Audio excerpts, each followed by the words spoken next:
नमस्कार मित्रों, मैं आज नए लेसन के साथ मैं सतीश राय। जैसा कि मैं आपको हर बार बोलता हूं कि life is a learning process, everyday we learn new things. देखते हैं आज का न्यू थिंग्स क्या है।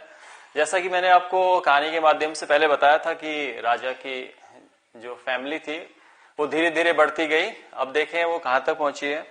तो राजा की जो फैमिली थी उसमें एक बहुत ही महत्वपूर्ण सदस्य था। वो काफी फेमस था, हर कोई उसको जानता था, हर बार उसका प्रयोग होता था और वो इतना फेमस था कि जो आम बोलचाल है बिना उसके पॉसिबल नहीं हो पाती थी। और उसको मोस्टली उसको जाना जाता था ना के नाम से, उसको जाना जाता था ना के नाम से। और कभी कभी उसको बोलते थे पढ़ता है, पढ़ता है, ये उसके नाम थे। जैसे हम लोग हिंदी में बोलते हैं कि मुझे घर जाना है, मुझे काम करना है, मुझे पढ़ना है, मुझे लिखना है, मुझे सोना है, मुझे उठना है, मुझे स्कूल जाना है, मुझे स्कूल का कार्य करना है, मुझे काम करना है, मुझे दिल्ली जाना है, मुझे फोन करना है। जहां पे भी करना है सेंस आता है, जहां पे भी ना सेंस आता है या पढ़ता है। जैसे मुझे रोज 4 घंटे काम करना पड़ता है, मुझे रोज उसको बुलाना पड़ता है, मुझे रोज उसका इंतजार करना पड़ता है, मुझे रोज उसे फोन करना पड़ता है, मुझे रोज एक्स्ट्रा काम करना पड़ता है, मुझे रोज उसके लिए वेट करना पड़ता है। तो जहां पे भी ना और पढ़ता है सेंस आता है वहां पे हमेशा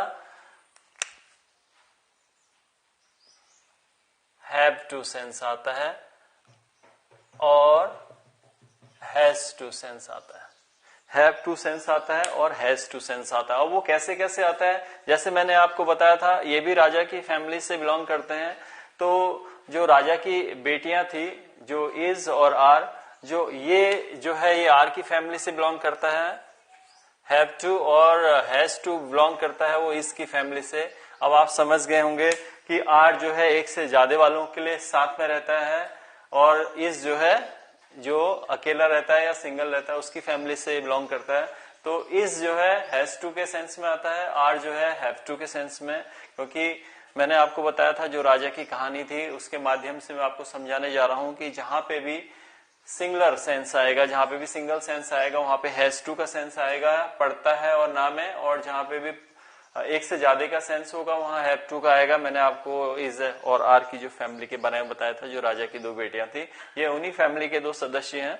और इनको किस तरीके से बोला जाता है या पढ़ा जाता है या समझा जाता है, अब हम इनको कुछ एग्जाम्पल के माध्यम से समझेंगे। जैसा कि मैंने आपको हर बार बताया कि कोई भी चीज समझने के लिए हमें उसके लिए कुछ बहुत प्रैक्टिस करनी पड़ती है। कुछ बहुत मैं आपको सेंटेंस बना के बता रहा हूं कि हम लोग किस तरीके से इन सेंटेंस को यूज कर सकते हैं, क्योंकि दोनों ही बहुत महत्वपूर्ण हैं। अगर अंग्रेजी भाषा को अगर देखा जाए तो सबसे ज्यादा हम इन्हीं का प्रयोग करते हैं और जितने भी हमारी जो वार्तालाप होती है वो इनके माध्यम, बिना इनके माध्यम से हम इनको पूरा नहीं कर सकते हैं। अभी जैसे देखा मैंने एक नी शब्द जोड़ा इसमें, क्योंकि मैंने देखा कि कहीं पे ऐसा आता है कि मुझे उसकी मदद करनी पड़ती है, मुझे उसे समझाना पड़ता है, मुझे उसे पूछना पड़ता है। तो ये सारा सेंस भी ना और नी दोनों सेंस आ रहे हैं। अभी दूसरा आपको एग्जाम्पल के तौर पे आपको मैं बताता हूं। जैसे मैंने आपसे बोला मुझे जाना है, जाना है। दूसरा मुझे पढ़ना है, पढ़ना है। मुझे पूछना है, मुझे फोन करना है, मुझे फोन करना है। पांचवा मुझे पैदल आना पड़ता है, आना पड़ता है। छठा मुझे उसे बुलाना पड़ता है,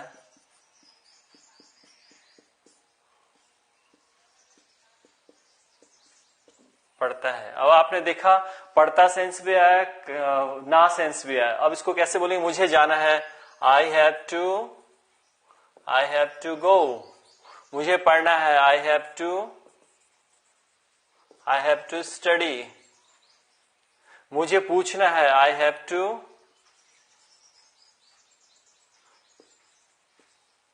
आस्क। मुझे फोन करना है, I have to make call. मुझे पैदल जाना पड़ता है, I have to go on foot. मुझे उसे बुलाना पड़ता है, I have to call him. आपने देखा होगा बहुत ही इजी तरीके से हैव टू सेंस यूज होता है। आपको मैंने बताया था हैव टू सेंस सबसे इंपॉर्टेंट परिवार का एक सदस्य है, क्योंकि बिना इसके इंग्लिश जो है हम लोग नहीं बोल सकते। क्योंकि हर बार अगर हमें कहीं पे भी अपनी इंपॉर्टेंस बतानी है या कहीं पे भी हमें कहना है कि नहीं ये आवश्यक कार्य है, तुम्हें जाना है, तो उस सेंस में हमेशा हैव टू या हैज टू सेंस आता है, जहां पे हम उसको जोर देके। अब मैं उसी कहानी को आगे बढ़ाते हुए आपको मैं बताता हूं। जैसे मैंने आपको बताया था कि राजा की जो फैमिली थी उसमें जो उसकी राजकुमारियां थी इस और आर, तो इसकी आर की फैमिली में आपको बता चुका हूं। अब मैं इसकी फैमिली को बता रहा हूं। इसकी फैमिली का एक सदस्य है, उसको हैज टू के नाम से जानते हैं। हैज टू वहां पे आता है जैसे इज एक के लिए आता था, वैसे ही हैज टू एक के लिए आता है। जैसे एग्जाम्पल मैंने आपको दिए हुए, उसे पढ़ना है, उसे पूछना पड़ता है, उसे जाना है, उसे फोन करना है, उसे परीक्षा देनी है। आपको इन सब के माध्यम से मालूम चलेगा। जैसे उसे पढ़ना है तो कैसे आएगा? He has to study. उसे पूछना पड़ता है, शी हैज टू आस्क। उसे जाना है, ही हैज टू गो। उसे फोन करना है, she has to make phone, make call, कुछ भी कह सकते हैं आप। उसे परीक्षा देनी है, she has to appear exam. अब आप उसमें और चीज भी जोड़ सकते हैं, जैसे उसे पैदल आना पड़ता है, उसे वहां जाना पड़ता है, उसे एक्स्ट्रा काम करना पड़ता है, उसे दवाई खानी पड़ती है, उसे हॉस्पिटल जाना पड़ता है, उसे विद्यालय जाना पड़ता है, उसे पढ़ाना पड़ता है, उसे बस से जाना पड़ता है। आप किसी भी सेंस में आप कोई भी सेंटेंस ले सकते हैं। मैंने आपको बताया था कि जैसे जो भाषा है उसको हम जितने सरल तरीके से सीखेंगे उतना अच्छा रहेगा।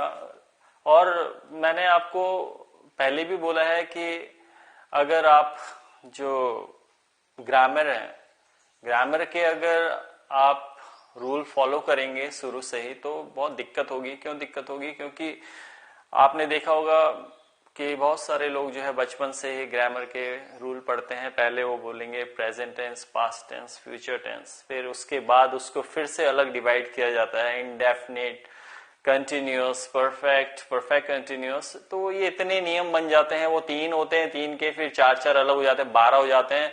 हर एक जो है स्टूडेंट जो है उनमें उलझा रहता है, वो समझ ही नहीं पाता है कि इसको कैसे बोलना है, क्या बोलना है, क्योंकि प्रैक्टिस वो करता नहीं है, बस नियमों को पढ़ता रहता है। उस नियम को पढ़ने से कोई फायदा नहीं है। जब तक आप जो भी चीजें हैं प्रैक्टिस पे नहीं लाएंगे तो कोई फायदा नहीं है। तो मैं आपको हर बार कहता हूं कि मैं अगर आपको 5 मिनट की अगर आपकी क्लास लेता हूं, तो अगर मैं आपको 5 मिनट अगर मैं समझाता हूं, तो आपको कम से कम आधे घंटे अपने घर पे देखना है कि कैसे बने, और अपने आसपास की चीजों को आप खुद बनाइए, खुद समझिए कि कैसे बन रहे हैं। और जब आप कंटिन्यूअसली ये सारी प्रैक्टिस में लेके आएंगे तो आपके लिए बहुत इजी हो जाएंगे। क्योंकि आपको बस सिंपल सा एक फंडा याद रखना है कि कैसे, आपको मालूम है कि हम लोग भारतीय हैं और भारत में सबसे ज्यादा जुगाड़ चलता है, तो मैंने वही जुगाड़ ढूंढा हुआ है कि कैसे शॉर्टकट अंग्रेजी को सिखाया जाए। क्योंकि मैं हर बार बोलता हूँ आपसे, दूसरे की भाषा है, अगर नहीं भी सीखेंगे तो कोई फर्क नहीं पड़ता है, लेकिन अगर सीखनी है तो थोड़ा बहुत आपको मदद करनी पड़ेगी, मेहनत करनी पड़ेगी। और मेहनत का फल हमेशा मीठा होता है, थोड़ा टाइम लगता है लेकिन मीठा होता है। तो इसीलिए मैं हर बार की तरह आपसे कहता हूं कि life is a learning process, everyday we learn new things. आज का न्यू थिंग्स हमारा ये था और मैं आशा करता हूं कि आपको ये वीडियो पसंद आई होगी। इसी के दूसरे भाइयों से बात करने के लिए हम नेक्स्ट वीडियो में आएंगे। तब तक के लिए मैं आपसे इजाजत चाहता हूँ। नमस्कार, धन्यवाद।